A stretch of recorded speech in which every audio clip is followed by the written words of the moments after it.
Well, hello, everyone, and thank you for joining me. I'm Jill Bloom, group publisher of Roofing Contractor, and welcome to our Best of Success podcast show. It's always an honor to have with me Steve Slepcevic, the CEO of Strategic Response Partners. Steve, thank you so much for joining me. Well, thank you for having me on, Jill. Appreciate it. Well, Steve, when it comes to storms, there's nobody better to reach out to than you, because you are the one that runs into the storm for sure, on so many different levels. But I wanted to take a minute and talk to you about what's going on the West Coast right now.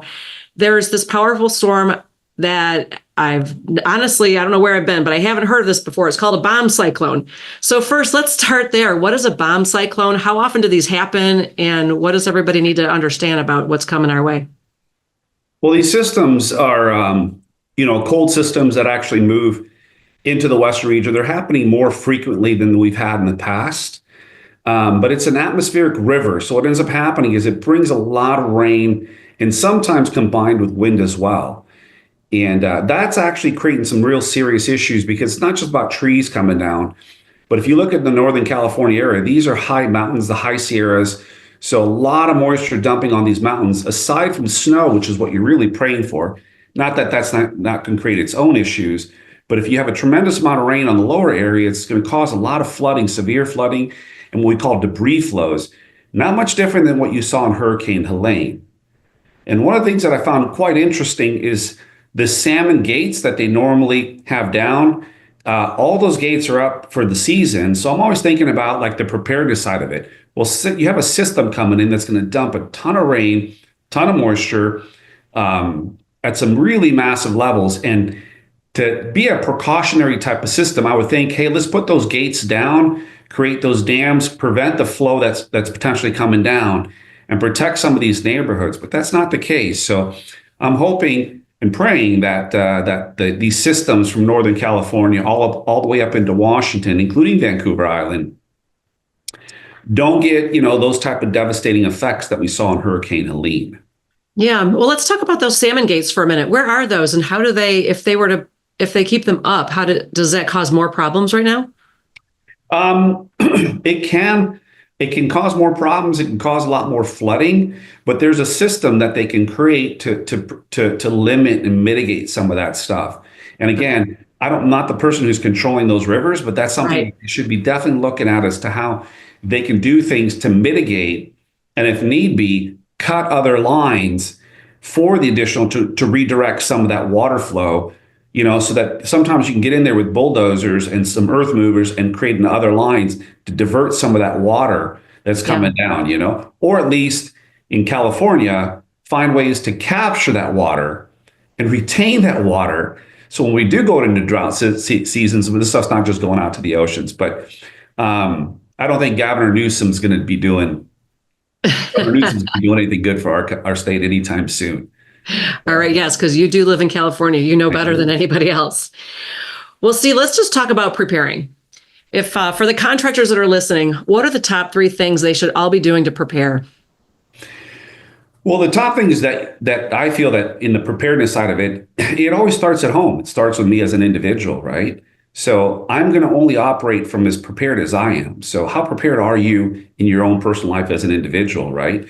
What things are you doing first and foremost spiritually? Where are you at spiritually, right? Because we all operate from that sense of spirit being. If you're spiritually broken and you're a mess, you're not going to respond very well on whatever chaos is coming your way. The second thing is obviously your health and wellness, right? How you physically fit. I mean, you're not going to be responding if you're ailing, broken, mentally foggy, and those type of things, right? So spiritually, mentally, and physically, get your house in order as a person. The next part of it is, where's your family at? How's your family prepared? How well are you organized? What stuff do you have in your house? Your like pantries. And this is not a conversation about, what food and water you need to have in your home. That if you don't have that stuff put together, then I don't know. I mean, that's the first steps. I can't help you on the rest of it. And then communications. I mean, if people see just generally, your cell phone communication has been sporadic. It's been chaotic. Many times people have noticed how AT&T, even AT&T FirstNet, which we have on our phones, went down, right? And that's not just in Florida, but it went down to California and multiple states. Verizon went down for a short time. We saw some of the cyber stuff that's happened, comms going down more and more. But what I can tell you is, for my part of it, every one of my family members, every one of my team members, every one of my emergency response vendors are on a roster of satellite phones. And those sat phones are all in Faraday sleeves, which is just to protect them from any type of solar flare, any other external charge that could fry the phones. And I keep those things in Faraday sleeves, as you know. And the best place, again, I'm not promoting them, I don't get paid from them, is go to sat123.com. They're really kind of the best that I found in the industry. And this is going back 16 years of working with multiple companies. And again, some people like the Inmarsat. I'm a Iridium fan. I like the Iridium phones, right? And or get a Starlink. And we have mobile Starlinks we keep on our vehicles, and I have a Starlink on my house. Again, another form of communication, so that I can't communicate with the sat phone when I need to send emails and so on, right? Right. But because we're in the disaster zone, this is what I've been doing since '89. I'm in an area that has no comms. Or if I run my security operations, what we've done at the border and some of the remote areas, same thing. I got to be able to have a sat phone. And on top of that, one thing that we do that's a little further, and this is not something unless you have a large team and you're going into an area and you need to communicate with a bunch of project managers, and you know there's going to be no communication. It's difficult to do it from satellite phone to satellite phone, right? When you need to talk to a whole team. But you can get an Icon Sat radio, which is what my whole team carries, including my security team, because we're in those zones together. Right. Now, everybody's on a Sat radio communication. So when I key down, the whole team hears it, right? So I can move everybody. And we talk about this as a motto in our company. We always move as one heartbeat, one breath, because when we have to move into a certain area, it's a critical move, and things have to move really quickly. And one thing that I wanted to add on how important and critical that stuff was when we responded to Hurricane Helene. I took a team of paramedics out there and my helicopter pilot. We were the first ones to stand up the first airport at Hickory Regional. And we did that organically because I saw that the only way we were going to be able to get to these people that were cut off was people that would have to have a small area to land. You can't get fixed wing aircrafts. There's no airport there. You would only be able to get there with helicopters. And a lot of the rural fire departments, which we identified, have LZs on them where you can land a helicopter to do medical evacuation. So my team of paramedics, we pushed into that, not knowing, organically. It was all spirit-led. But the first ones that we responded to were the people who had satellite phones and called and said, hey, here's my coordinates. Here's where I live. We need oxygen. We need insulin. My father's diabetic, right? We got to be able to, get dialysis for him. Otherwise, on day 5, he's going septic, right? Yeah. So-and-so tried to hike out. They broke an ankle. They sprained their ankle, or they broke their arm in trying to do a rescue. So those are the first initial rescues that were immediately responded to, was those with satellite phones, which is crazy, right? Yeah. So how critical was that? Man, it was critical to get satellite phones out to the rural fire department so they could communicate what their needs were as people were coming down to the hills to those locations, and get Starlinks out there, right, which were being donated. And we were putting up, just in one day, we did over 500 Starlinks. Wow. Which That's was amazing. then that continued, because we continued with Samaritan's Purse later in the operations, where they would put their engineers in our aircraft with our paramedic. And by the third time, it went from like 20 something aircraft, right, helicopters, to pushing 7 into Samaritan's Purse in Boone, North Carolina, and then pairing them up with the engineers from Starlink, right, to be able to actually finish setting up that rest of the grid to create one of the best communication systems in the Blue Ridge Mountains in Western North Carolina, which was just an amazing feat to see how that all kind of came together, So communications controls chaos. People always say, well, it's not going to happen to me. Well, we live in a very unstable world. So, and if you're not going to pick up sat phone, that's fine. have a communication plan, right? Yeah. You can download Google Maps or maps.me, which is an offline thing on your phone. So at least you know how to navigate when your phone's not working. You can still offline, you can still navigate.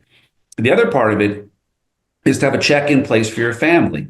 So if you know you're not communicating and you're all over town, everybody meets at the house, but you pull out that whiteboard and you have that that whiteboard is part of your check-in for the family. So you would know you'd all come to location. So and so, I was here at this time. I'm going out to get this from this location. I'm expected back at this time, right? So then you know that mission's complete. When that comes off, you exit, you move it. It's no different than us dropping these engineers in these mountains, right? So it started with Right. organically people on the internet going, this person has a need from Yeah. a 5x7 card, medical need, food need, water need, whatever the need was, right? Yeah. They verified it. They know the next of kin. Person's there. Yes, it's confirmed. The need's still there. It would slide over across. And if there's a medical need, they'd assign a paramedic. If it wasn't, it would go to the distribution area, which was at a hangar. The need would be filled. And they'd be like, do they need comms? Yes. Grab a Starlink, drop a Starlink into there, right? Do they need tools? Do they need fuel? Do they need a generator? Do they need blankets? What is the need? And so the Yeah. need would get filled. That then aircraft would leave with that tail number and they would leave. New aircraft would come in. There was a check-in table. They'd have to give their tail number, their credentials, all that type of stuff, right? If a person came in, they're a paramedic, well, then they'd have to come in there. The credentials would have to be verified, and then they would give get an assignment. So that's how it ran. And Okay. Amazing. you have to run it the same way, right? You have to Right. run it the same way as a house. And I always tell the pastors, and it's amazing on how I have to say, I'm going to call them out, how complacent some of these pastors are across the country, right? Everything's good. God's going to handle everything and we're good. And I'm like, you know what? You're going to be the emergency operations center. Yeah. You're going to be the EOC. You are to lead your flock, right? And seeing how the pastors showed up in Katrina, right? Seeing how the pastors showed up all the way even to Maui, right? The churches that stayed open, right? The churches that stayed open during COVID that were there to minister and pastor and take the fear element out of it, Sure. right? And the church organizations of how they showed up in service for North Carolina, right? When your church is in that local area and your church is closed, what are the people in your organization think? Oh, well, wow, why are these people not, what are they not doing? Why is it a church that you guys not get your comms plan in order?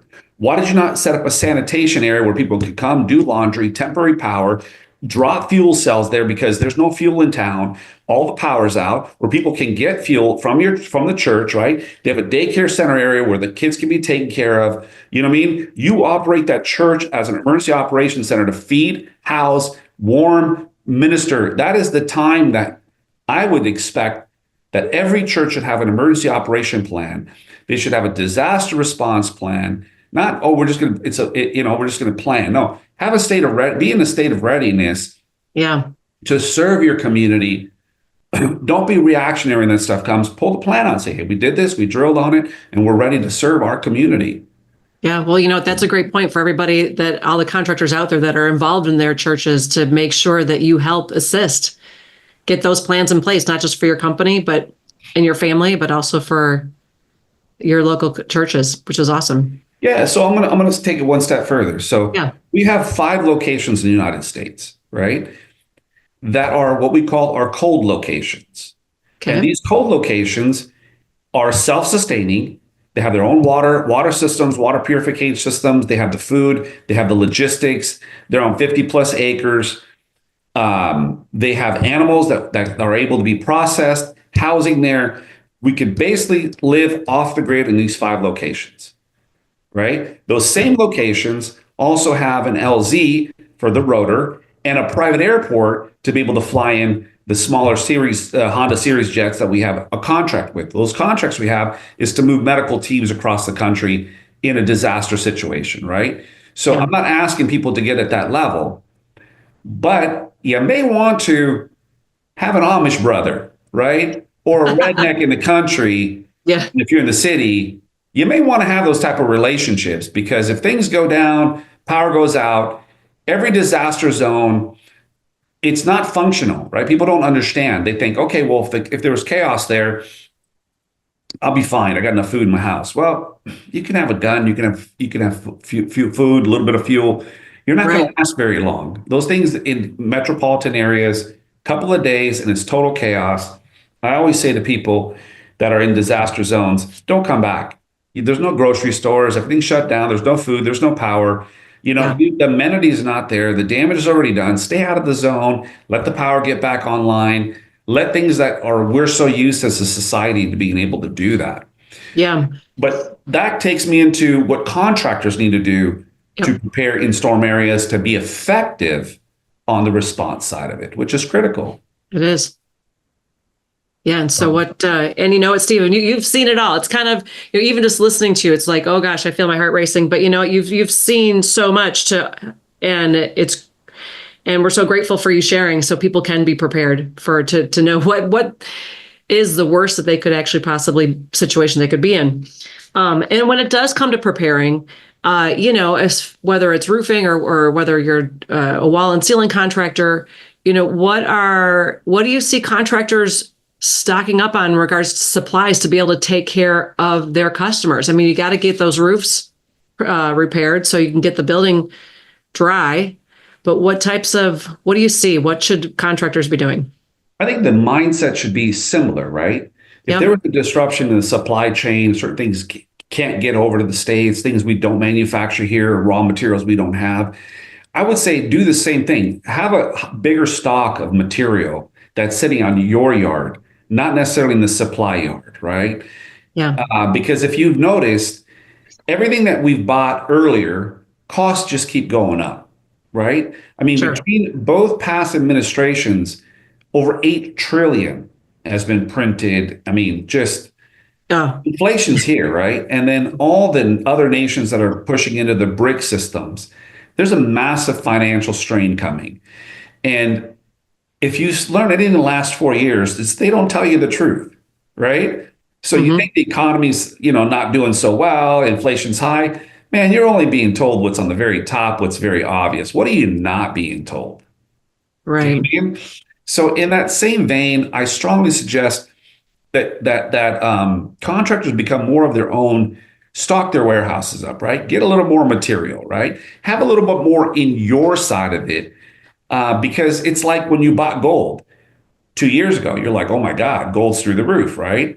And all these things that I bought, materials 2 years ago, well, now that material is way more than what it was 2 years ago. So just get yourself a little bit more of a runway, Okay. because if things, I feel, start to hit a block wall, you're the guy that has it. It's not much different than Hurricane Maria. We got called in to do 8 hospitals, right? Yep. And Hurricane Maria, the first thing that I did is, as the hurricane was headed that way, I found out who had what supplies on the ground. And I had one of my guys go secure all that supply. Yeah. And it's funny because we were able to get the contracts, and people like, man, you were ahead of it. I'm like, just, it's going to happen. You're going to have a need for it.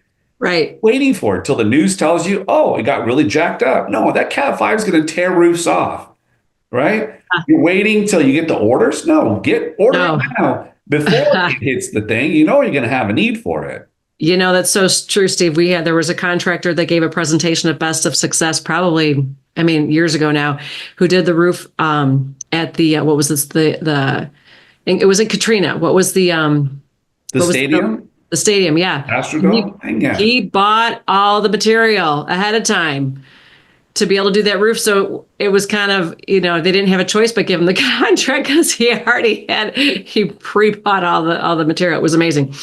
So Steve, I want to talk about training for a minute though, because you've shared this before, but I think it's definitely worth talking about it again. When it comes to communication, which of course is so important that we've been talking about, but how do you run your training with your team? I think you've told me before, like every quarter, everybody stops and you do this communications check and training with everything. How do you do that? And how can contractors implement the same thing? Yeah. So for us, we have a written SOG, standard operating guideline, on just every component of our company. And comms, it's a comms plan, right? So on that, every single phone has to have every number, sat phone has to have every number in both sat number, sat to sat, and sat to cell, right? Programmed into their satellite phone. And then I make it a point that every person makes that call and completes the call, but also takes it with the regular cell phone and scrolls so I could see that they actually added and imported all their stuff into their phones, right? Right. Because people are lazy. I mean, they just are, right? I don't have to do it. I got a lot of other stuff that's pressing. Why am I doing this? It's just because when those things happen, that's not the time to be responding to it, right? Right. So yeah, I mean, the comms part of it is critical. We have all our Pelican cases that are all geared up. They have a deployment checklist. They have to videotape, take the photographs. Everything's got to be laid out. And every quarter, they break that stuff down and put it back together. And people are like, why? It's already there. I said, because I want them to go through the mechanics mentally. Yep. It's top of mind. And with every deployment, we look at it on how do we collapse time? Like, how do we collapse time? How do we shorten that time? What did we learn from the last deployment? What are the needs? Where were some issues that arose, and how do we address it? Right? That allows us to be faster on the response time. It's no different than being on a pit crew, right? You lose that second or two with the wrong tool. There's no second place. There's only first place. Either you're winning that job or you're not getting the contract. Yeah. Right. So also one thing that I find also interesting is if you're going in that zone and the client's trying to get a hold of you, but the client can't get through to you, they're calling somebody else. Everybody knows what the statistics are on closing. The percentage is so high if you call them back within the first 5 minutes if you miss the call. But if you call them 2-3 hours later, that diminishes like down to the teens. Wow. So why do you want to miss that call, right? Man, when people call me in the work that I do, man, that phone rings, I grab it, answer it.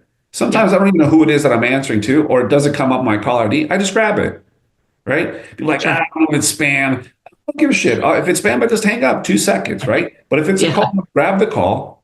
And I can't tell you how many times people go, you know what? I called you because you're always responsive. Yeah, and that's I say to them, well, if I don't answer the phone and I'm in the response business, I should find another trade. Yeah, right. I'm in the wrong business, right?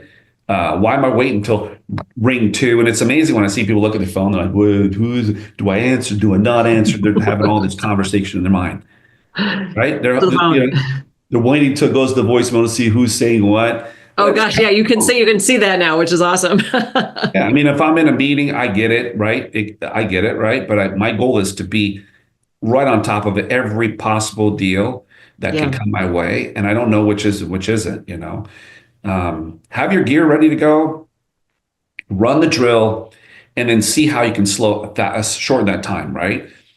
I personally, I look at the commercial airlines, what needs to get me from point A to point B, right? And then I'm like, okay, well, I also have the private jet service. People are like, well, that's expensive.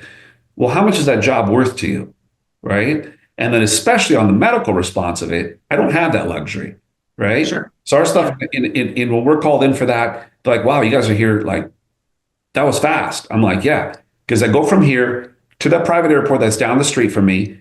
I don't have to go through customs check. That aircraft sitting there, and I'm wheels up minutes later, right? I grab our grab and go, our BLS bags, and we're across the country, wherever we need to be in the shortest amount of time possible, staging our people, staging our equipment.